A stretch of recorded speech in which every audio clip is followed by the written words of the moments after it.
आजा, अरे काय झोपलायस? प्रॅक्टिस नाही द्यायचं का? काय नाही, आज नाही जाणार. का? अहो पाऊस बघा किती पडतोय बाहेर. पाऊस पडतोय म्हणून प्रॅक्टिस बंद? अहो एवढ्या पावसात प्रॅक्टिस कशी करणार म्हणून नाही गेलो. अरे फौजीला पावसाला भिवून चालते वय? आणि बॉर्डरवर पाऊस आला तर बंकर मध्ये बसून राहणार आहे का? अरे दुश्मन कधी येऊन गोळ्या घालून जाईल ना ते कळायचं बी नाही. फौजीला कारण देऊन चालत नाहीत. चला उठा, कामाला लागा.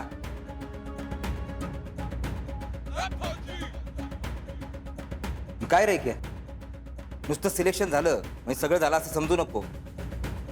अरे ही तर सुरुवात आहे, अजून 4 महिन्याचं ट्रेनिंग आहे, लक्षात आहे ना? होय फौजी, पण ते बाहेर जरा पाऊस पडत होता म्हणून. अरे त्या ट्रेनिंग मध्ये टिकलास तर बॉर्डरवर जाणार आहेस. आणि सिलेक्शन झालं ना तरी आर्मीत टिकून राहणं, पाय रोवून देशाचं रक्षण करणं लय अवघड काम आहे. आणि आजा, टिकायचं एक ठीक आहे, तो नाही म्हणला तर त्याला ट्रेन करायला ढिगभर माणसं आहेत. तुझं काय? आळस करू नको, आर्मीत जाणं लय अवघड आहे. तुला आर्मीत भरती व्हायचंय ना तर गावातच राहणार आहे. नाही नाही, मला काय बी करून भरती व्हायचंय. आणि असं काय बी करून भरती होत नसतात. ही इंडियन आर्मी आहे, त्यासाठी कष्ट करावे लागतात. आणि इथं या पावसाला घाबरून तुम्ही झोपलाय.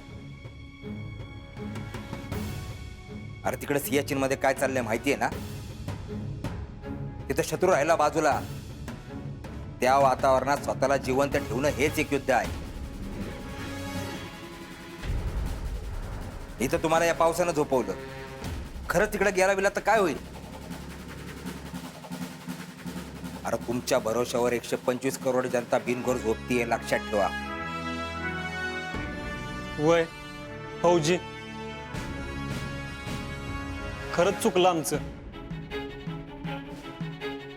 परत नाही असं होणार. इथनं पुढं ऊन वारा पाऊस काय बी असू दे, आम्ही प्रॅक्टिस चुकवणार नाही. होय फौजी, आता रोज प्रॅक्टिस होणार. आणि आजा, आता आधीपेक्षा जास्त प्रॅक्टिस होणार. वय आता कसं फौजी वाटला, जा प्रॅक्टिसला लागा.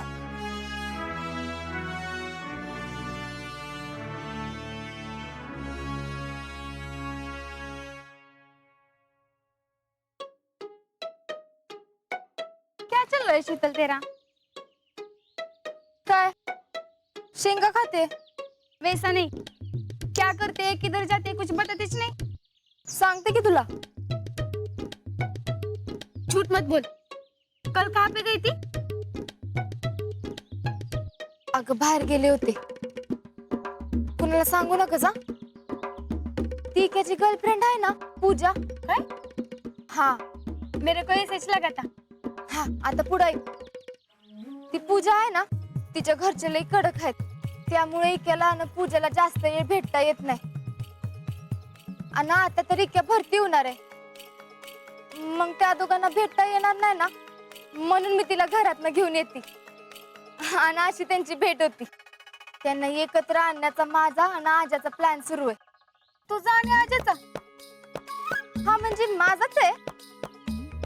ते आपल्या मदतीला असत. पण तुला या असल्या नसते उचपते कुणी करायला सांगितलं? हे नसते उचपती काय तुला कळतं का? प्रेम काय असतं हो? तुला माहितीये का? मग प्रेम एक अशी गोष्ट आहे जिच्याशिवाय आपण राहूच शकत नाही.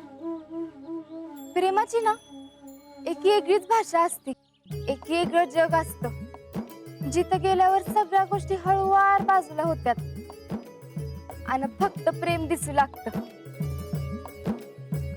प्रेम आपल्याला नव्यानं जगायला शिकवतं. प्रेम आपल्याला एक नवीन आयुष्य देतं.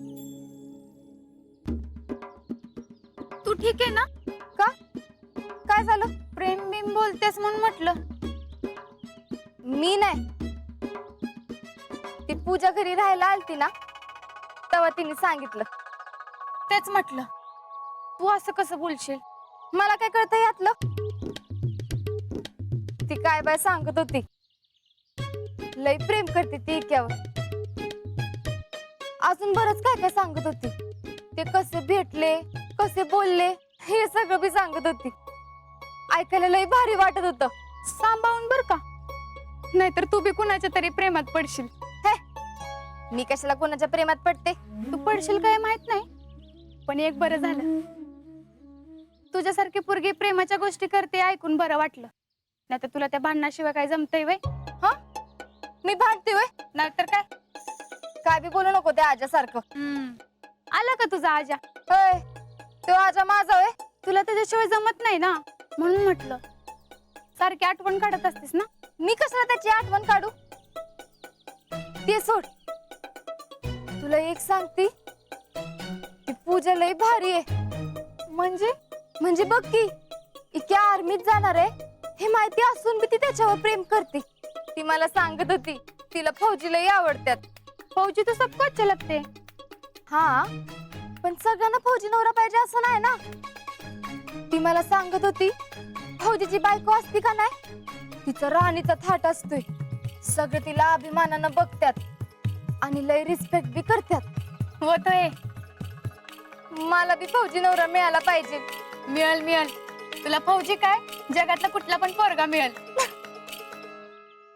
पण तुझे घरचे तयार होतील का ग? माझ्या घरच्या माझ्या कुठल्या बी गोष्टीला नाही म्हणत नाहीत. आणि जर का माझ्या घरच्यांना विरोध केला तर जितू काका आणि सुमन काकी आहेत ना, ते मला सपोर्ट करणारच बघ.